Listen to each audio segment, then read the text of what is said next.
পারস্য উপসাগর ও হরমুজ প্রণালীতে ইরানের চরম সতর্কতা। কি হচ্ছে আঞ্চলিক শক্তির সমীকরণে? ইরানের খোররাম শহর 4 ক্ষেপণাস্ত্র ইসরায়েলের জন্য কতটা ভয়ঙ্কর হতে পারে? ইরান কি আলোচনার টেবিলে বসে অদৃশ্য শক্তি প্রদর্শন করছে? ক্ষেপণাস্ত্রের হামলার সক্ষমতা নিয়ে পশ্চিমাদের উদ্দেশ্যে ইরানের পরিষ্কার বার্তা, মিসাইলকে ঘিরে কোনো ধরনের আপোষে যাবে না আয়াতুল্লাহ আলী খামেনির দেশটি। তাহলে ইরানকে দমাতে ভিন্ন কোনো পথে হাঁটবে কি যুক্তরাষ্ট্র ইসরায়েল? মার্কিন প্রশাসনের সাথে ইরানের কূটনৈতিক আলোচনা শুরু হলেও কাটেনি যুদ্ধের শঙ্কা। এখনও আরব সাগরে অবস্থান করছে যুক্তরাষ্ট্রের বিমানবাহী রণতরী ইউএসএস আব্রাহাম লিঙ্কন এবং 6টি মিসাইল বিধ্বংসী ডেস্ট্রয়ার। এগুলো দিয়েই যুক্তরাষ্ট্র মূলত ইরানের সরকারের উপর মনস্তাত্ত্বিক চাপ তৈরি করছে। কিন্তু ইরান কি আসলেই চাপ অনুভব করছে?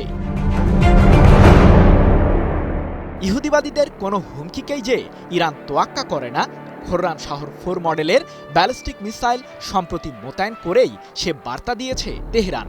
শত্রুর বিরুদ্ধে ধ্বংসাত্মক শক্তি অর্জন করেছে ইরান, এমনটি জানিয়ে দেশটির সর্বোচ্চ প্রতিরক্ষা বাহিনী আইআরজিসির শীর্ষ কর্মকর্তা ব্রিগেডিয়ার জেনারেল ইয়াদুল্লাহ জাভানি বলেছেন, উন্নত এই ক্ষেপণাস্ত্রটি প্রদর্শনের মাধ্যমে আমরা প্রতিরক্ষামূলক শক্তি ত্যাগ না করার বার্তাই পশ্চিমাদের দিয়েছি।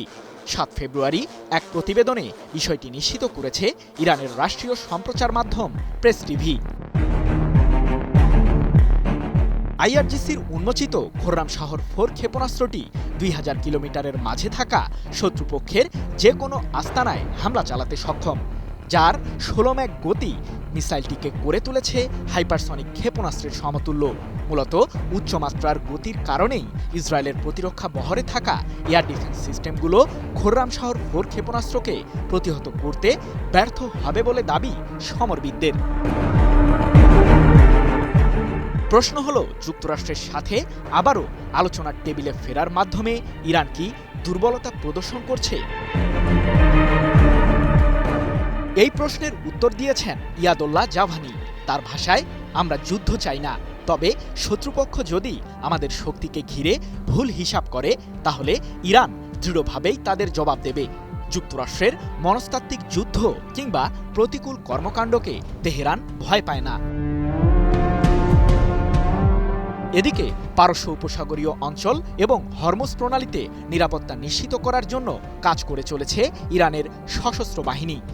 সম্প্রতি মার্কিন বিমানবাহী রণতরীর কাছে ইরানের ড্রোন ভূপাতিতের ঘটনা প্রসঙ্গে ইয়াদুল্লাহ জাভানি বলেছেন, আত্মঘাতী ড্রোনের সাহায্যে আমরা এক ধরনের কৌশল অনুসরণ করছি, আর শত্রুপক্ষের সকল গতিবিধি যে আমাদের নজরেই রয়েছে সে বার্তাই পাঠিয়েছে ইরান। কি বুঝলেন ভাই? অনলি যেটাই চাই। অন্যদিকে পারমাণবিক ইস্যুতে যুক্তরাষ্ট্রের সাথে পরোক্ষ আলোচনায় নতুনভাবে বসেছে ইরান, যা 6 ফেব্রুয়ারি ওমানের রাজধানী মাস্কাটে অনুষ্ঠিত হয়েছে। যদিও সেই বৈঠক থেকে আনুষ্ঠানিক কোনো চুক্তির বার্তা আসেনি, তবে মার্কিন প্রেসিডেন্ট ডোনাল্ড ট্রাম্প ইঙ্গিত দিয়েছেন যে ইরানের সাথে এই আলোচনা শীঘ্রই আবারও অনুষ্ঠিত হবে। যদিও ইরানের পররাষ্ট্রমন্ত্রী আব্বাস আরাকচি হুঁশিয়ার করে জানিয়েছেন, পারমাণবিক ছাড়া অন্য কোনো ইস্যুতে মার্কিনীদের সাথে সমঝোতা করবে না তেহরান। সৃজন মাহমুদ, নিউজ 24।